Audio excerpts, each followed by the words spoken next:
Hai pelajar semua, kita bertemu pula daripada kuliah kita yang keempat, iaitu mengenai anatomi daun bahagian yang pertama. Sebab dia bahagian daun ni dia agak kompleks, banyak ciri yang kita nak kena tengok, so kita pecahkan kepada dua bahagian.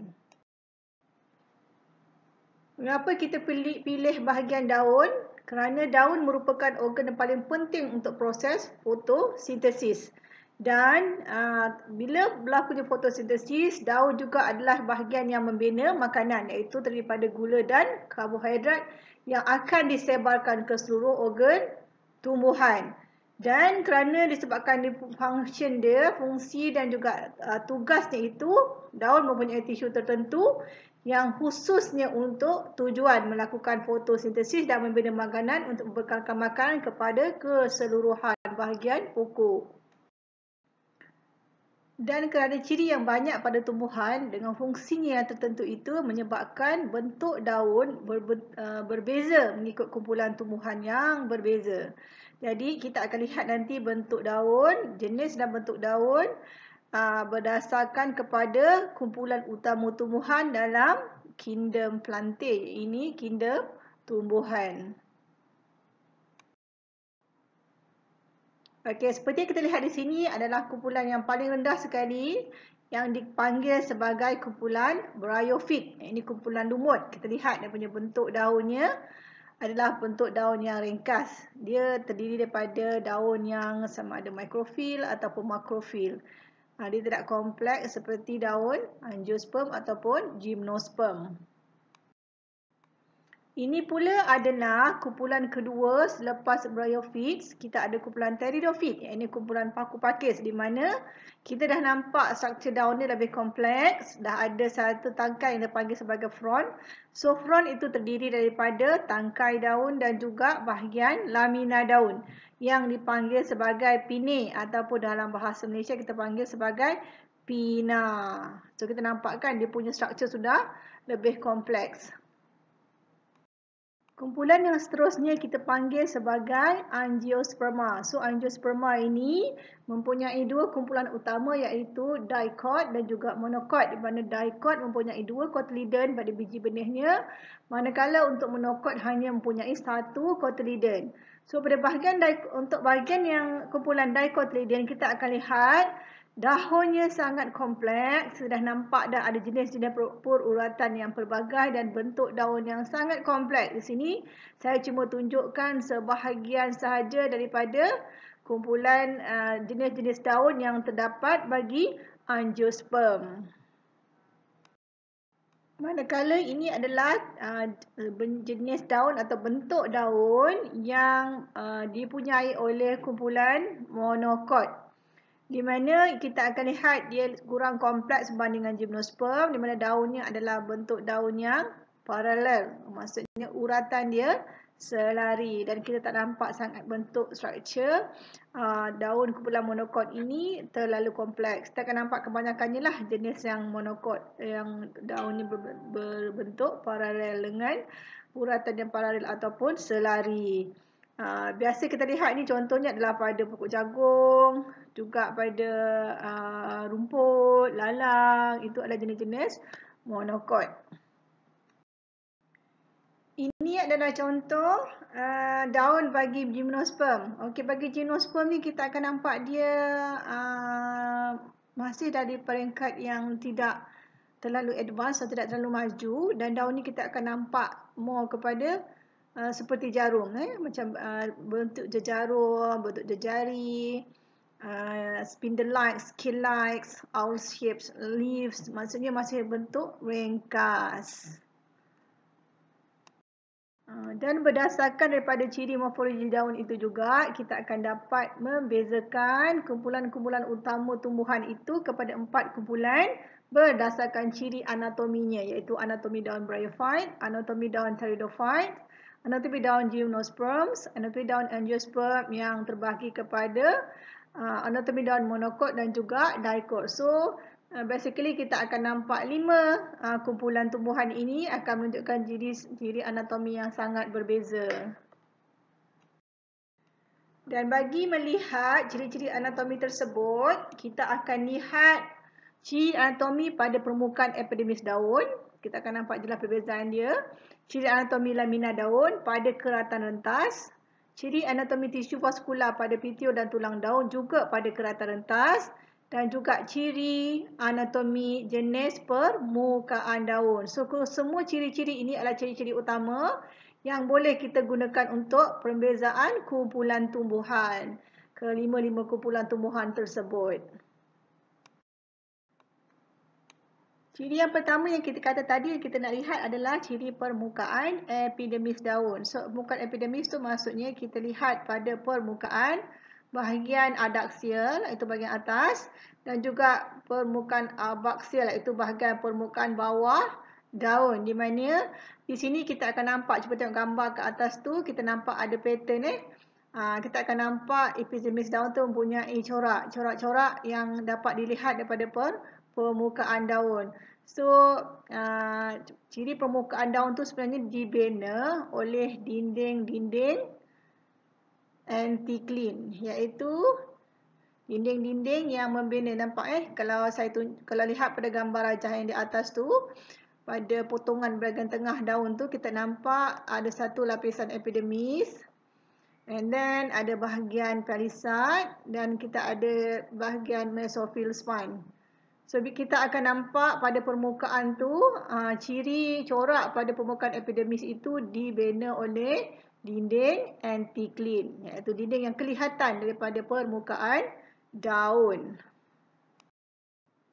So, daripada gambar rajah ni, saya harap pelajar-pelajar boleh gambarkan corak dinding anticline tu, di mana dekat corak dinding anticline itu kita dapat lihat corak ke atas permukaan daun. So, di situ juga daripada permukaan daun juga kita akan lihat jenis stomata. Okay? Jenis stomata juga boleh digunakan untuk membezakan antara kumpulan tumbuhan.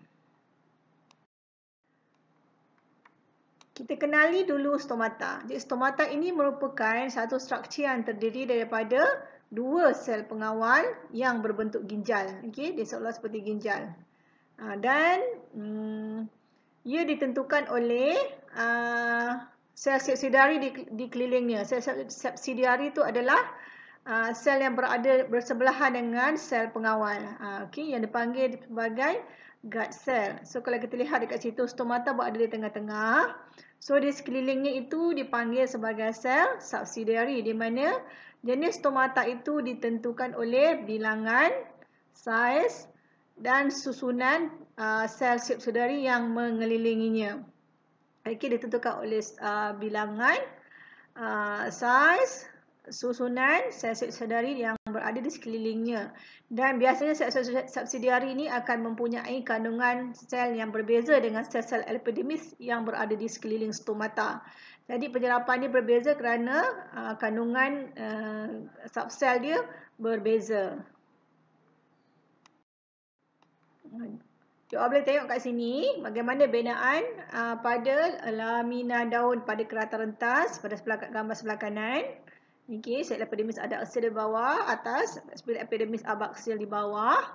And then kita ada lapisan sel palisade, kita ada chloroplast, and then kita ada berkas vaskular yang terdiri daripada berkas vaskular yang berada pada lapisan sel mesophyll spine, dan ada kalanya ada kehadiran rongga udara. So, kalau pada permukaan kita akan nampak stomata yang terdiri daripada pasangan sel pengawal. Kita akan nampak sel epidermis sel, dan kalau kita nampak sel yang bersebelahan dengan sel pengawal itu, warna dia agak berbeza, itu dipanggil sebagai sel subsidiari. Seterusnya kita akan lihat bagaimana corak dinding anticline pada epidermis daun dicotyledon. Ini merupakan jenis stomata yang biasa sangat kita temui pada dicotyledon. Walaupun ada banyak lagi jenis stomata, ini adalah jenis yang kita biasa akan temui, iaitu nomocytic, di mana jenis stomata yang tidak mempunyai sel subsidiary. Kita nampak warna sel kat luar tu sama je kan, so maksud tiada kehadiran sel subsidiary. Yang B adalah sel stomata dicytic, stomata jenis dicytic, di mana dia mempunyai dua sel subsidiary yang tersusun secara vertikal. Manakala B adalah jenis C dan D adalah jenis parasitik di mana sel subsidiary tersusun secara paralel ataupun selari, dan E adalah stomata ataupun sel pengawal yang jenis stomata yang jenis tetrasitik di mana terdapat 4 sel subsidiary mengelilinginya. Ini pula merupakan dinding anticline yang biasa kita jumpa pada dicotyledon, iaitu kita biasa jumpa yang jenis lurus hingga melengkung pada gambar A, dan B adalah jenis berombak, iaitu sedikit gelombang ternampak pada dindingnya, dan yang C dan D adalah jenis sinuous di mana dinding anticline itu lebih menirus ataupun pada kecenderungan 30 degree ke atas. Seterusnya kita akan lihat ciri anatomi epidermis daun pada monocotyledon. Ini adalah corak dinding anticline pada monokot. Kalau you all lihat sangat simple kan, yang kita biasa lihat adalah jenis yang lurus seperti gambar yang pertama di belah kiri atas. Kemudian kita akan jumpa yang lurus ke melengkung, dan jarang-jarang sekali kita akan jumpa yang sinuous ataupun yang berombak. Ini adalah ciri corak dinding anticline yang biasa kita jumpa pada monocotyledon. Manakala untuk ciri jenis stomata pada dinding epidermis monocotyledon, kita akan jumpa mostly ada jenis yang anomositik, parasitik dan juga tetrasitik. Sebelah kanan atas tu tetrasitik, sebelah kiri yang kita lihat itu adalah anomositik, tak ada sel subsidiary, begitu juga yang di tengah-tengah, dan pada bahagian bawah sebelah kiri itu adalah yang jenis parasitik. Adalah epidermis daun ataupun ciri epidermis daun pada kumpulan Gymnosperma. Kalau kita lihat pada Gymnosperma, cirinya lagi sangat ringkas, seolah-olah seperti kumpulan monocotyledon, iaitu dengan dinding anticline yang lurus hingga melengkung dan dengan stomata jenis parasitik. Ini pula merupakan ciri anatomi epidermis daun pada kumpulan Pteridophyte ataupun kumpulan paku pakis. Kumpulan paku pakis ni, walaupun kita nampak dia punya daun kompleks kan, dia ada frond, dia ada lamina, ada pinna, nampak daun yang sangat kompleks, tetapi sebenarnya dia adalah kumpulan yang masih memiliki ciri anatomi yang ringkas, iaitu normally kita akan jumpa stomatanya adalah jenis polositik, iaitu dengan satu sel subsidiary dan mempunyai corak dinding anticline jenis sinuous. Sangat simple. Dan secara ringkasnya, kita boleh simpulkan bahawa berdasarkan corak dinding anticline dan juga jenis stomata, kita boleh membezakan 5 kumpulan tumbuhan yang utama, iaitu kalau bryophyte, kita akan jumpa corak dinding anticline biasanya lurus sahaja, dan jenis stomatanya cuma parasitik. Manakala untuk Pteridophyte, kita akan jumpa mostly adalah jenis sinuous dengan jenis stomatanya adalah mostly adalah polositik dengan satu sel subsidiary, ataupun anomositik tidak mempunyai sel subsidiary langsung, ataupun disitik mempunyai sel subsidiary yang tersusun secara vertikal. Sementara untuk Gymnosperma pula, kita akan tengok corak dinding anticline lurus hingga melengkung dengan jenis stomata cuma parasitik dan tetrasitik. Manakala bagi Angiosperm dicotyledon pula, dia sangat pelbagai, serupa juga dengan Angiosperm monocotyledon, sangat pelbagai, lurus ke melengkung, jenis berombak, sinuous, dan juga ditemui juga ciri-ciri antara corak-corak tersebut. Tapi berbanding antara dicotyledon dengan monocotyledon, kita akan nampak variety daripada segi kepelbagaian tu lebih tinggi pada dicotyledon. Manakala untuk jenis stomata, kita lihat dicotyledon juga mempunyai jenis stomata yang sangat banyak berbanding dengan monocotyledon. Hanya biasanya kita temui adalah jenis stomata parasitik dan tetrasitik sahaja. Seterusnya kita lihat perbezaan ciri anatomi berdasarkan keratan rentas lamina.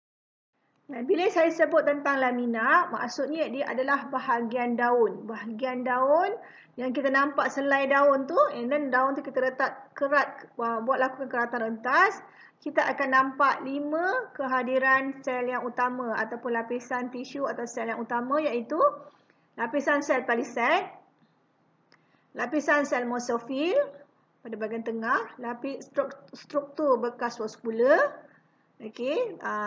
tisu pengangkutan utama, bilangan dan susunan bekas vaskular, berapa bilangan dia dan bagaimana susunan dia, dan juga kehadiran hipodermis jika ada, dan kadang-kadang kita lihat juga kehadiran dan kehadiran dan juga struktur sel epidermis. Sel epidermis adalah sel yang berada pada lapisan paling luar sekali. Sebelum kita temui palisad, mesofil span, yang di dalamnya kita boleh temui bekas-bekas vaskular. Dan biasanya kalau hipodermis kita akan temui di bawah lapisan epidermis. Pada lamina daun, biasanya kita akan lihat pada lapisan palisad dan lapisan mesofil span. Lapisan palisad dan mesofil span ini dikenali juga sebagai lapisan klorenkima. Kenapa klorenkima? Sebab kloren itu menggambarkan lapisan sel yang mengandungi kloroplas. That's why kita panggil sebagai klorenkima. So biasanya memang kita akan temui kloroplas pada lapisan sel palisad dan sel mesofil span. So kita lihat kat situ.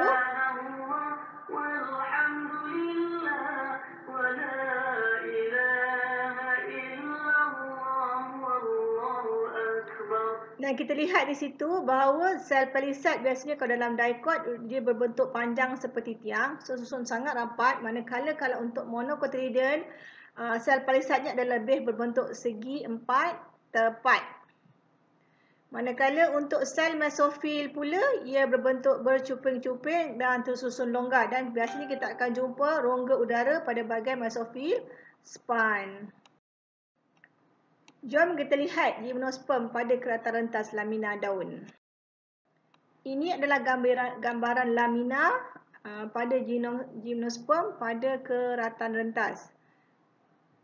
Kita akan lihat strukturnya memang sangat ringkas, terdiri daripada bekas vaskular yang ringkas, dan biasanya dia ada kelenjaran D yang kita panggil sebagai resin duct, itu kelenjaran D, dan dia juga mengandungi endodermis. Ke bahagian tengah tu kalau nampak bekas vaskular kita akan nampak endodermis. Endodermis biasanya hadir pada akar, tetapi untuk lamina daun gimnosperm ini kita akan jumpa lapisan endodermis. Satu ciri yang sangat unik pada daun gimnosperm ataupun gymnosperma. So, orang dapat lihat dia punya daun tu sangat ringkas. Dia boleh juga bentuknya seolah-olah seperti daun dicot dekat atas. Tetapi kehadiran lapisan endodermis tu masih kelihatan. Dan seterusnya mari kita lihat pula keratan rentas pada kumpulan pteridophyte ataupun paku pakis. Kalau kita lihat sepintas lalu, kumpulan paku pakis ni, kumpulan paku pakis dia seolah-olah seperti sama dengan kumpulan tumbuhan tinggi ataupun kumpulan tumbuhan monocotyledon dan dicotyledon. Tetapi sebenarnya dia agak berbeza, di mana kalau kita lihat lapisan palisad dan mesofil spans-nya walaupun agak kelihatan tetapi bentuknya lebih pendek dan lebih tidak memanjang seperti pada kumpulan tumbuhan dicotyledon. Dan pada bahagian vein itu, puratan kita tak panggil sebagai bekas vaskular, kita panggil sebagai stil. Seterusnya adalah keratan rentas pada daun kumpulan angiosperm yang dipanggil sebagai dicot. Pada kumpulan dicotyledon seperti biasa, kita lihat, nampak tak dia punya lapisan palisad di bawah epidermis tu memanjang, bentuk pagar rapat-rapat seperti pagar yang rapat-rapat. Ini kita nampak mesofil yang bentuk berongga-rongga, ada ruang udara dengan bekas vaskular yang sangat kompleks, dan ada kalanya kita nampak lapisan merah mengelilingi bekas vaskular itu adalah lapisan sel sklerenkima. So secara umumnya dia adalah sangat kompleks. Ini juga merupakan contoh bagi lamina daun kumpulan dicotyledon. Ini pula adalah kita akan lihat tentang angiosperm bahagian kumpulan monocot ataupun yang kumpulan tumbuhan dengan satu cotyledon. So kalau diperhatikan di sini, daunnya you all dah tak boleh bezakan dah antara kehadiran lapisan parisat dan juga mesophyll spines. Kita nampak di atas tu nampak epidermis, bawah pun ada epidermis, tetapi bila bahagian tengah-tengah kita cuma nampak ada berkas vaskular dan cuma ada satu lapisan sel yang kita tak tahu sama ada dia ada mesophyll ataupun parisat. Sebenarnya dia ada mesophyll, parisat dan ada juga mesophyll spines, tetapi disebabkan bentuknya tidak boleh dibezakan, so kita nampak semuanya seumpama hanya mesophyll spine dan kita nampak juga rongga-rongga udara yang sangat banyak di antara berkas vaskular. Jadi basically kalau you lihat pada keratan rentas monocot dan dicot, kita akan lihat gambar rajah di atas menunjukkan keratan rentas daun dicotyledon dengan lapisan epidermis, abaksial, adaksial, kemudian lapisan parisat dan mesophyll spine. Dan berkas vaskular yang tidak mempunyai liang-liang besar tu. Liang-liang besar tu kita panggil sebagai metaxylem. Pada kumpulan dicot, metaxylem dah tak nampak. Manakala pada keratan rentas di bawah menunjukkan kumpulan monocot, kita nampak parisat sel dan mesophyll spine tidak boleh dibezakan lagi. Dan pada bekas vaskularnya masih kelihatan metaxylem yang punya liang-liang sangat besar. Secara ringkasnya kita boleh simpulkan bahawa dengan hanya menggunakan ciri parisat dan mesophyll spines iaitu lapisan sklerenkima, kita dapat membezakan kelima-lima kumpulan utama tumbuhan ini termasuklah dengan ciri tisu vaskular. Kita lihat pada kumpulan bryophyte, di mana parisat dan mesophyll spine terdiri daripada parenkima yang berchloroplast. Maksudnya dia tak panggil parisat dan mesophyll spine. Dia just panggil sebagai parenkima berchloroplast dan parisat dan mesophyll spine masih lagi tidak wujud. Hanya parenkima berchloroplast. Dan tisu vaskularnya hanya dikenali sebagai costa yang merupakan parenkima menebal. Manakala pada pteridophyte, kita lihat dia sudah terdiri daripada parisat dan mesophyll spine yang boleh dibezakan.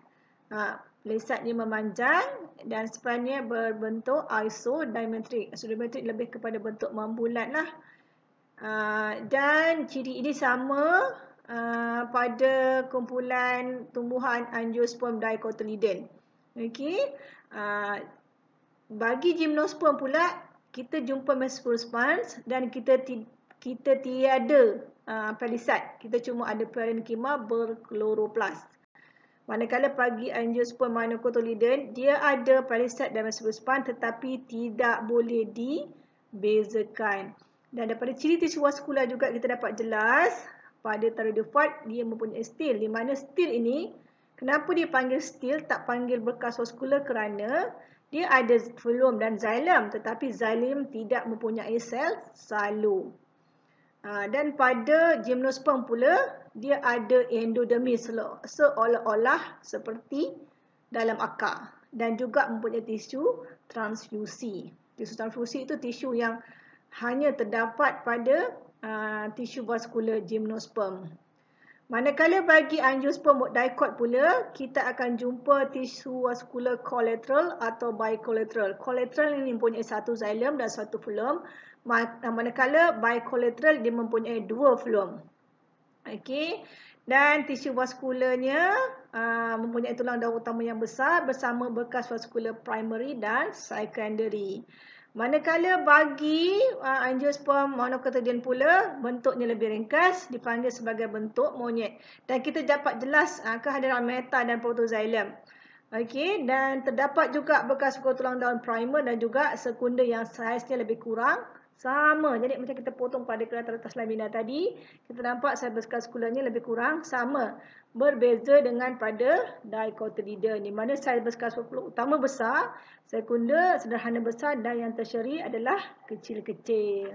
So itulah basically kita boleh gunakan bagaimana kita boleh membezakan 5 kumpulan tumbuhan utama dengan ciri anatomi pada epidermis daun dan juga pada kerata rantas lamina. So hopefully you all boleh study, baca dan fahamkan, dan you boleh kenal bagaimana kita nak gunakan ciri anatomi untuk membezakan kumpulan tumbuhan. All the best! Good luck untuk semua pelajar-pelajar saya.